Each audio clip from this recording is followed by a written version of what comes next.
ซื้ออันนี้มาซื้อ iPhone พี่น้องซื้อ iPhone มาเซอร์ไพรส์ทางแม่น้องยุริหรือว่าเซอร์ไพรส์ทางเมียบอลลี่นี่แหละเนาะพอดีนางใจด่าเดี๋ยวรับตาอย่าไปนั่งฉันมาดูเห็นมุกฉันแหละรับตาเลยนะพี่น้องนะหนึ่งรับตาบ้าไม่รับไหนมาสองให้แม่จับเบิ้งดูแม่แก้เบิ้งดูจับเบิ้งปุ๊บน้ำแม่พอ1 2เฮ้ย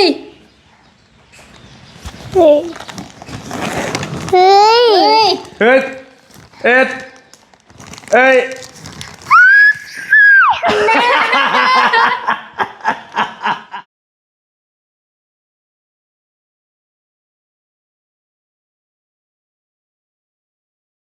บอลลี่กำลังกลับมาแต่พาตู้เมย์ไปฟอกไตพี่น้องไงเนาะแต่ลูกสาวก็มาแล้วพอดีลูกสาวเพิ่นเห็นปะเพิ่นขับรถมาแต่เพื่อนแม่เฒ่าไปแล้วก็เมย์เพิ่นเบิ่งทรงหันก็ได้เปียกไปแล้วลูกละนั่งกอดปอดอยู่ลูกสาวละค่อยไม่ใช่เบิ่งก่อนเพิ่นบริจาคซัมบพอมาเจอไปเข้าเพื่อนก่อนลูกเข้าเพื่อนก่อนแล้วฝนตกแล้วเข้าเพื่อนก่อนเดี๋ยวพ่อเข่าน้ำล้างจนหน่อยพ่อเข่าฝนตกแล้วเพื่อนพ่อเข่าน้ำล้างลูกบอลลี่กำลังเดินทางมาแต่ฟอกไตพาตู้เมียไปฟอกไตฝนตกแห้งพี่น้องไอ้เนาะกระถึกนึกน้องปอโรทางกับสิประมาณนี้อันนี้ทางดีแล้วอยู่ทางป้อก่อนจะฮอดเฮือนบ่เตียงหันมื่นแห้งเปื้อนแห้งพี่น้องไงเนาะก็คือมื้อนี้บอลลี่ได้รับข่าวดีจากทางเอื้อยใจดีเพิ่นพอดีบอลลี่บอลลี่ไปซื้ออันนี้มาซื้อ iPhone พี่น้องซื้อ iPhone มาเซอร์ไพรส์ทางแม่น้องยุริหรือว่าเซอร์ไพรส์ทางเมียบอลลี่นี่แหละเนาะพอดีบอลลี่ก็ได้คุยกับเอื้อยเพิ่นเอื้อยใจดีที่เพิ่นซอยหลายๆเคสซอยทั้งน้องน้อยนี่ทั้งหลายเคสที่เพิ่นซอยมาให้แหละบอลลี่ก็คุยกับเพิ่นและเพิ่นเว้าถึงเมียบอลลี่เพราะว่าเมียบอลลี่เพิ่นเห็นโทรศัพท์ iPhone ของเอื้อยเพิ่นฝากมาให้บอลลี่แหละก็คุยกันเพราะแม่น้องยุริเพิ่นอยากได้อันนี้เอื้อยเพิ่นก็เลยว่าคันซั่นแหละเอื้อยสิซอยทางเอื้อยเพิ่นสิซอยครึ่งนึงเนาะเพิ่นซอยครึ่งนึงบอลลี่ออกครึ่งนึงแต่เพิ่นออกหลายกว่าบอลลี่เนาะเพิ่นออกหลายกว่าสักหน่อยพี่น้องเนาะเพิ่นโอนเงินมาซอยทางบอลลี่ 28,000 บาทซอยนี่นะซอยซื้อ iPhone บอลลี่ที่เหลือกับบอลลี่เอาเงินตื่มใส่iPhone นี่มันประมาณ40,000แก่ๆเกือบ50,000รวมเคสรวมอย่างแล้วก็พอดี50,000น้อยๆพี่น้อง50,000ปลายๆรวมเคสรวมติดฟิล์มอีกอย่างต่างๆพอแม่น้องยุริเพิ่นก็เพิ่นใช้โทรศัพท์เก่ามือ2มาดนเติบแล้วเนาะแล้วก็เพิ่นเห็นบอลลี่ใช้เพิ่นก็อยากได้ว่าซั่นนี่แหละก็เลยบอลลี่ก็เลยสิมาเซอร์ไพรส์เพิ่นก่อนนะพี่น้องเนาะไปลูกสาวก็ถ่าล่องแรงอยู่เพิ่นบ่ได้จักหยังเลยบอลลี่เองก็แบบเซอร์ไพรส์แฮงเดี๋ยวสิไปเซอร์ไพรส์เพิ่นสิเฮ็ดแบบใดที่ตกใจซ้ำใดไปกันเนาะหาทางไปก่อนมันคือแมปเปื้อนเฮงพี่น้องไอ้น้องบื้ออื่นก็เป็นวันเกิดลูกสาวแล้วบื้ออื่นวันเกิดน้องยุริเนาะปิดก่อนก็ได้บ่ฮะไฟมันคือแมปมันยังโมหุงคักมันยังโมมืดคักเด้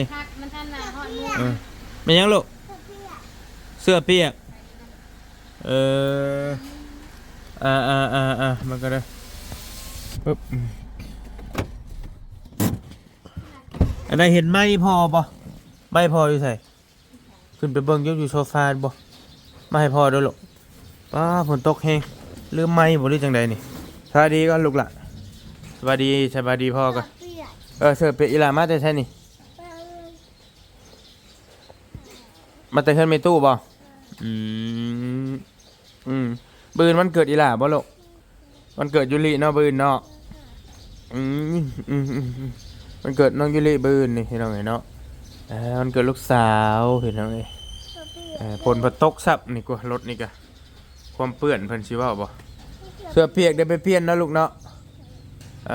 เห็นบ่ฮะเอาละแสดงว่าเอามาละบ่หรือจะได้เอาเจ้าเอามาละบ่เบิ่งกันเด้อเดี๋ยวพอปิดนี่ก่อนเดี๋ยวพอไปแล้วเดี๋ยวพอเบิ่งไม้กันนี่โดนัทขนมเมวันเพิ่นฝากมาให้อันนี้แล้วก็บอลี่ซื้อขนมมาเล็กหน่อยเป็นมาไว้ฝากเด็กน้อยเพิ่นสิมามื้ออื่นเด้เป็นขนมซบเซฟในหลายอย่างอยู่พี่น้องเนาะฮะมันอยู่แถวนี้ไปจักไรเดี๋ยวเบิ่งก่อนนี่แม่มาเอานี่ก่อนนะฝนลิ้นอันนี้เนาะบ่มื่นบ่นี่ซื้อขนมมาไว้ต้อนเด็กน้อยบื้อ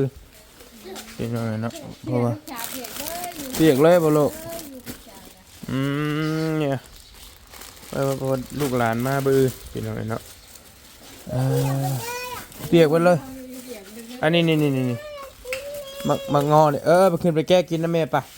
ปขึ้นไปเทิงพูลูกไปเดี๋ยวพ่อตามไปพ่อเบิ่งไม้ก่อนพ่อเบิ่งไม้ก่อนคราวนึงวันนี้ก็ข้าวสารพี่น้องเนาะข้าวสารทางตู้พ่อเพิ่นเอาให้เพราะว่ามาหับแขกคนบ่อื่นตู้พ่อเพิ่นไปซีข้าวมาให้เลยแล้วก็ได้ต่อปะเดี๋ยวขึ้นไปหาลูกสาวก่อนคนลิ้นพี่น้องสิคักสิบอกงานการก็ได้คนลิ้นแล้วมันก็เปื้อนเพื่อนบอลลี่นี่ก็ประมาณนี้แหละนี่หน้าบ้านก็มีน้อยนึงพี่น้องเนาะฝนตกแห้งแซ่บบ่ลูกนั่งกินขนมความแซ่บตึมสิเป็นนัวบ่นี่มังมัวกับเกลือประตูสีเข่ามาให้เดี๋ยวจะไปแบ่งมาสีเข่ามาให้ข้างในพี่น้องเนาะเต็มอยู่กระถางก็บ่ได้ว่าสิหาคนหลายหรอกแต่เราก็ยังมันบ่พอเด้หลายแท้จังแล้วเรา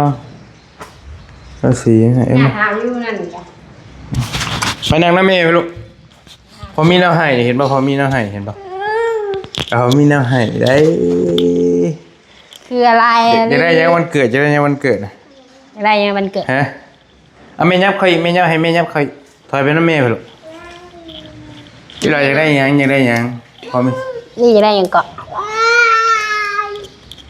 พอมีน้ำให้ได้ไหมนี่ไปเห็นนะหาเบิ้งเคยเอายังไงพี่อยู่น้ำพอพี่นี่อันถุงเอาพี่มานั่งน้ำเมย์พี่น้ำเมย์ไปน้ำเมย์ไปพอสะพายรับตาอันนั้นตัวดีเห็นโม่ได้ลูกนั่งคัตมาเลย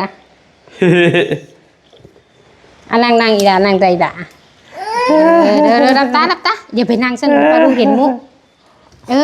ฉันแหละรับตาเลยนะพี่น้อยนะ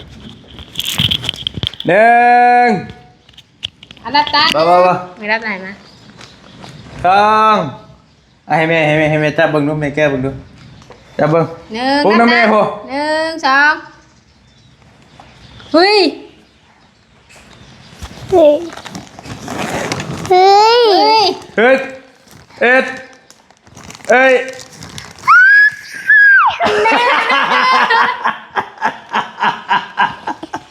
ไม่ใช่ใครมาก่อนพี่ชอบแม่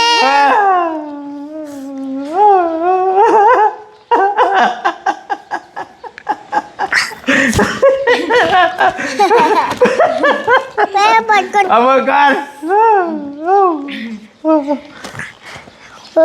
ปิดน้ำตาคืออะไรเนี่ยมันชื่อเอาเบิ่งให้ล่ะเบิ่งเอางงเลยบาดนี้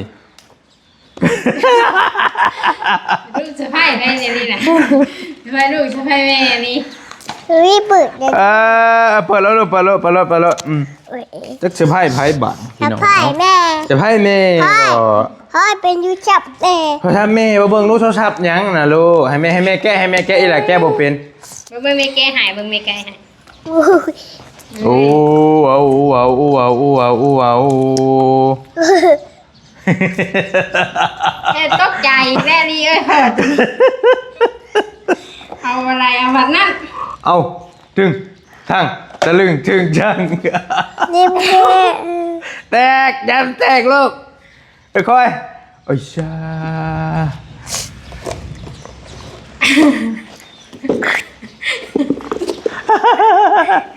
มากบ่สีนี่มากบ่มากบ่โอ้สีโปเลยนี่น่ะ เฮ้ยพี่ อืม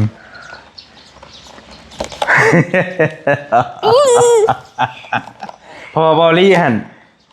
ตอนอยู่ไทยหันส่งหาว่าพอดีเอื้อยเพิ่นสิซื้อตุ๊กตาให้ยุริพี่น้องเนาะแม่เพิ่นละคิดบอลี่สิซื้อให้ยุริบ่ได้ ไปหัวอีกก่อน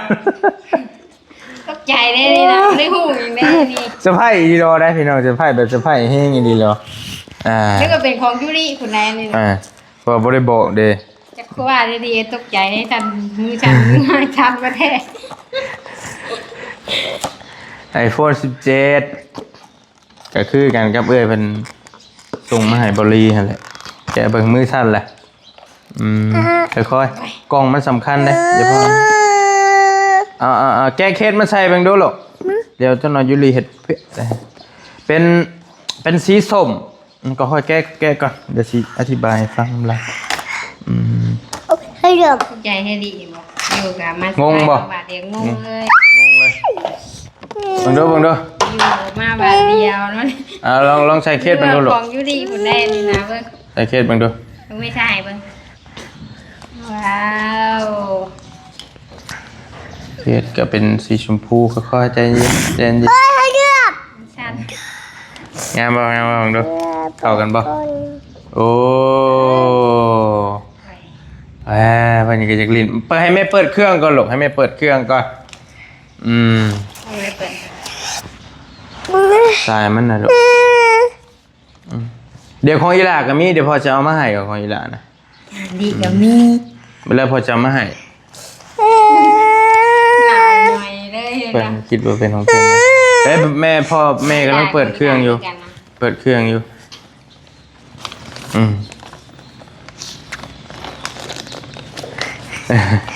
เบิ่งให้กล้องมันเบิ่งกล้องมันนะบอลลี่เลือกเอาสีนี่พอตะกี้ว่าจะเอาสีขาวเพราะยันว่ามันคือกันก็เลยว่าเอาเป็นสีส้มซะสีที่เขาเจ้าเปิดโตมาเด้ iPhone 17นี่พี่น้องเนาะเป็นสีส้มการไผใช้สีนี่ไม่เท่าหู้เลยนะว่าเป็น iPhone 17 เชื่อปะ อากาศดีนี่ บ่เบิ่งพอถ่ายรูปมึงดูพอถ่ายรูปลีกับแม่เบิ่งดูมึงพอสิถ่ายให้เบิ่งมั้ย ถ่ายรูปมาให้พอถ่ายรูปก่อน บ่ได้มีหยังใดน่ะบ่ได้มีหยังนั้นละเพิ่นเคยกด Samsung เด้มัน คนละอย่างเด้ลูกคนละอย่าง ไปติด จิตตด เบิ่งมีหาติดตดใช้บ่ได้มีติดตด ติดตดมันยังบ่ทันมีพ่อบ่ทันได้โหลดมาลูก ให้ก่อนนี่พ่อเฮ็ดให้ก่อน พ่อบ่ทันได้โหลดมาลูก เอาไว้ก่อนลูก พ่อบ่ทันได้โหลดมา เดี๋ยวพ่อยังมาหายดีจักหน่อยถ้าเบิ่งเด้อ อีลาเบิ่งตัวนี้อ่ะเบิ่งของพ่อเนี่ยเบิ่งบ่เวลาพ่อเอาให้ของลีก็มีอยู่ยังสิมีอยู่ใจเย็นๆลูก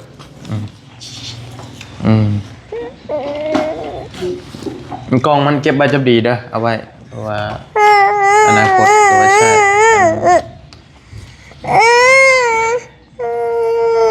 เป็นยังได้ยังไงอ๋ออยากเบิ่งอันนั้นบ่นี่เบิ่งน้ำพ่อนี่เบิ่งน้ำพ่ออยากเบิ่งโทรศัพท์ใหม่เลยพี่น้องเนาะดีเบิ่งของพ่อนี่เบิ่งตัวนี้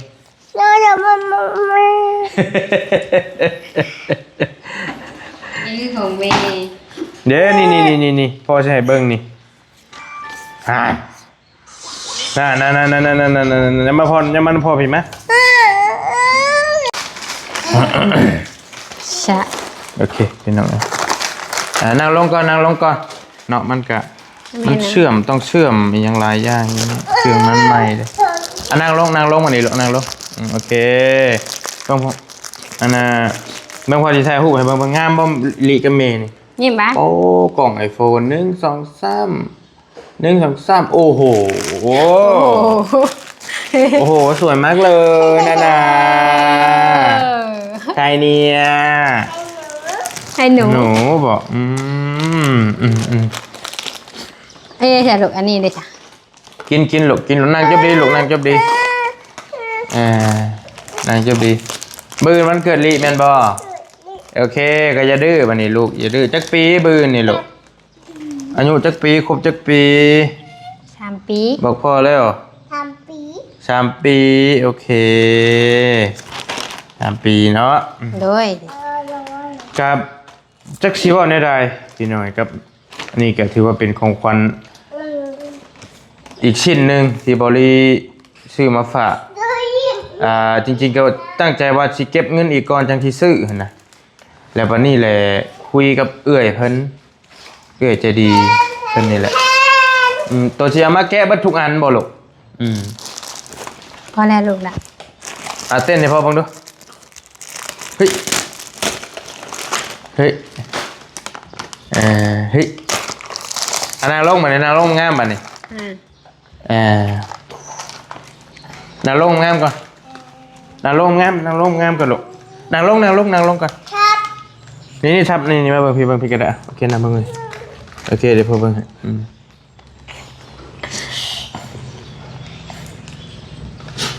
ก็คือจับคุยกับเอ้ยใจดีเพิ่นอะไรวะก็ว่าเมยุริเพิ่นอยากได้โทรศัพท์แต่วันนี้เอ้ยเพิ่นก็ว่าการซั่นแหละเราสิออกซอยครึ่งนึงเราซอยครึ่งนึงเราซอย 28,000บอลี่ก็จกเงินส่วนโตใช้ยืมเงินซะหน่อยเท่าไหร่เดี๋ยวสิไปคืนละให้เราโอนให้ก่อนพี่น้องเนาะเราว่าคันว่าเพิ่นว่าอยากได้ก็สิซอยเรานะเราสิซอยอันน่ะแล้วก็ก็เลยว่าเพิ่นก็เลยว่าให้กระทันซื้อมาให้เพิ่นเราก็ได้เพิ่นอยากได้ว่าซั่นนะลีก็เลยเอาซื้อมาให้เพราะว่าใช้โทรศัพท์เก่าเด้เอามาเบิ่งดูมาเบิ่งดูพี่น้องนี่โทรศัพท์เก่าเบิ่งสิให้เบิ่งชวนหลายทั้งเฮือนบอลลี่นี่สิซื้อมือ2ทั้งนั้นเลยเบิ่งอีกตัวนึงเด้มานี่พี่น้องแต่คันชื่อว่าเก้าอีหลีนี่คือตัวนี้เลยนี่เห็นบ่นี่สภาพมันพี่น้องนี่เนาะใส่จนว่านั่นแหละคือตัวนี้นี่เบิ่งบริสิแกะให้เบิ่งเลยนี่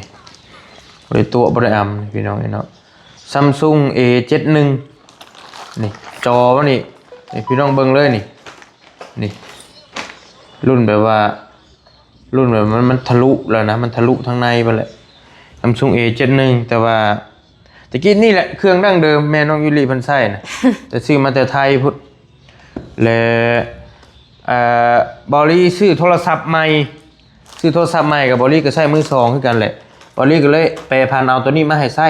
ตัวนี้ตัว Samsung A73 ตัวนี้ก็มือ2คือกันบอลลี่ซื้อในสั่งมาได้ตอนนั้นไว้ถ่ายคลิปเด้ไว้ถ่ายคลิปอันนี้แหละก็มีเครื่องนี่แต่ก็มีของยุริเครื่องนึงทางแม่น้องยุริเพิ่นก็ได้แล้วเพิ่นก็ใช้ตัวนี้ไปแล้วก็ใช้แอปใช้อย่างนั้นในหลายอย่างนะพี่น้องเนาะแล้วก็เพิ่นเห็นบอลลี่เอื้อยเพิ่นฝากมาให้แล้วเพิ่นก็เลยว่าอยากได้ไมค์อยากใส่ของที่มันโอเคแน่นะพี่น้องเนาะแล้วก็บอลลี่ก็คิดว่าได้ไมค์แล้วก็จะสิตั้งช่องให้เลยบ่หรือจะได้พี่น้องเนาะเบิ่งก่อนพอได้ไว้ให้ถ่ายเด้อถ่ายบ่ถ่ายกับน้องยุรินั่นแหละมันก็ต่างได้โทรศัพท์ใหม่แล้วก็ให้มันใช้ให้มันเกิดประโยชน์แน่พี่น้องเนาะก็ต่างเพื่อไว้บางที่ช่องบอลลี่ถึกปิดถึงอย่างอีกก็จะได้เพื่อได้เอาไปใช้นะมันก็จังไว้นี่พี่น้องพอได้โทรศัพท์ใหม่แล้วก็ลองเบิ่งเพิ่นใช้โทรศัพท์บอลลี่เอาให้ใช้เป็น Samsung A73 เนาะเครื่องเพิ่นอีหลีตัวนี้ตัวเก่าที่บอลลี่ให้เบิ่งนั่นแหละพี่น้องลิ้นมึงดูลิ้นมึงดู นี่วะ สะพายแห้งนี่เลยนี่พี่น้องเนาะสั่นนี่ บ่จักอหยังเลยเด้แบบว่าก็ตอนแรกก็คุยกันว่าอยู่ว่าเก็บเงินเบิ่ง iPhone 18พุ่นบ่ iPhone 18มันสิออกแล้วอะนะพี่น้องเนาะมันก็สไตล์เดียวกันนั่นแหละกับ แต่ว่ามันสิหน้าจอใหญ่กว่าใช่บ่ได้คิดแดะ บ่ได้คิดเด้ว่าสิได้เด้ ก็ถือว่าต่างให้เป็นของขวัญวันเกิดเนื่องในวันเกิดน้องยูริเลยกันแล้วกันพี่น้องเพราะว่าน้องยูริก็วันเกิดเพิ่นมื้ออื่นนี่พอดีพี่น้องเนาะอันน่ะเบิ่งหาในถุงมันน่ะมีหยังนี่ อันหัวแบนมันเถียง แม่นหัวสะหัวหยังมันนี่แหละบ่มีหยังหลายดอกพี่น้องเนาะนี่แหละเป็นพวกอันใบรับประกันเพิ่นก็อยู่ในนี้ราคาเพิ่นก็อยู่ในจุกไว้น้ำใส่น้ำกล่องบ่ อยู่หันเบิด นี่เด้นี่โอเคพี่น้องได้ลูกได้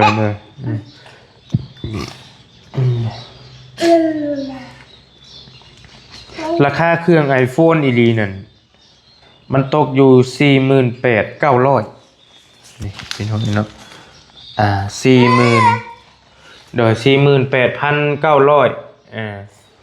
48,900 แล้วก็รวมเคสอีกมีเคสติดฟิล์มติดเลนส์กล้องติดให้แล้วหน้าหลัง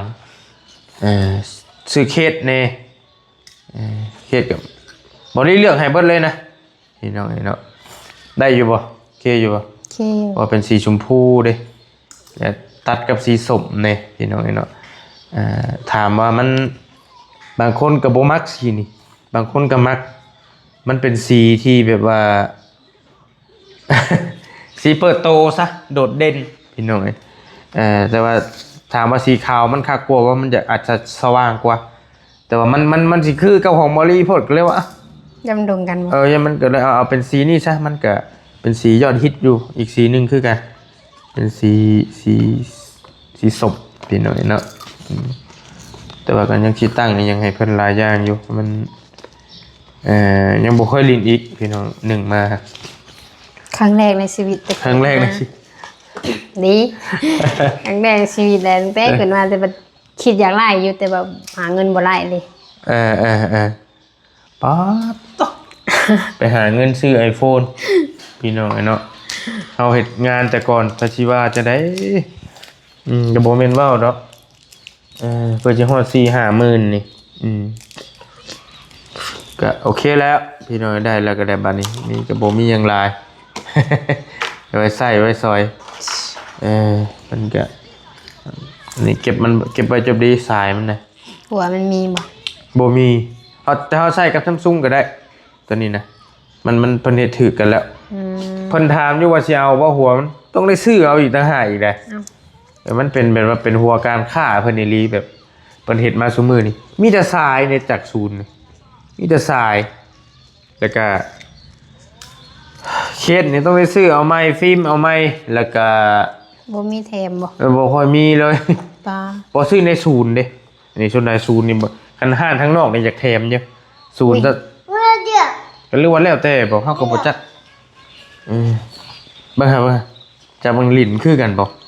ของบอลี่นี่เนาะ การหัวอยู่ดัง นี่พี่น้องไงเนาะ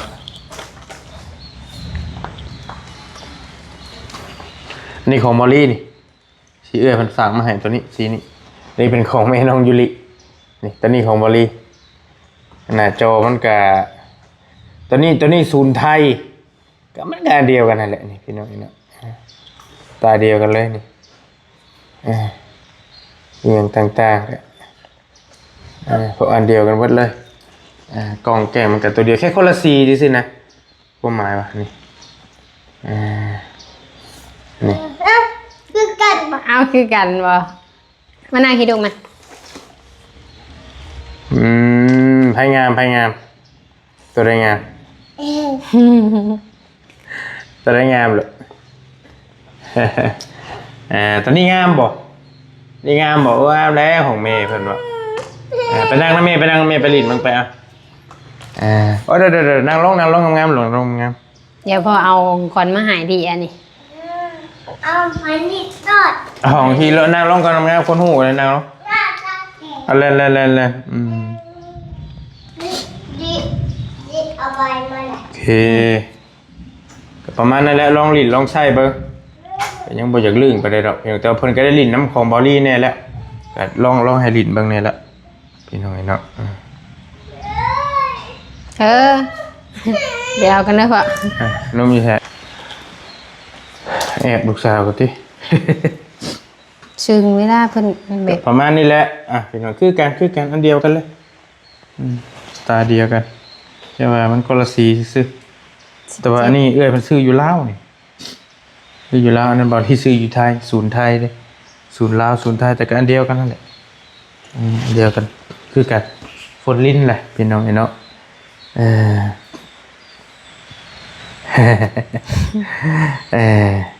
ประมาณนี้แหละบอลลี่ก็เมื่อยเพราะท่านได้นั่นอยู่พี่น้องเนาะมีแต่เอาโทรศัพท์มาให้แม่น้องยุริเพิ่นแล้วก็สิให้เพิ่นขอบมุกขอบใจทางเอ้ยใจดีเพิ่นนั่นแหละเนาะเพิ่นก็อยู่บ้านต้นเพิงเมืองต้นเพิงอยู่แข่งบ่อแก้วเพิ่นก็เป็นโอเคโอเคเดี๋ยวพ่อเข้าไปน้ำหลังเด้อโอเคไปลิ้นกันแล้วอย่าหรอก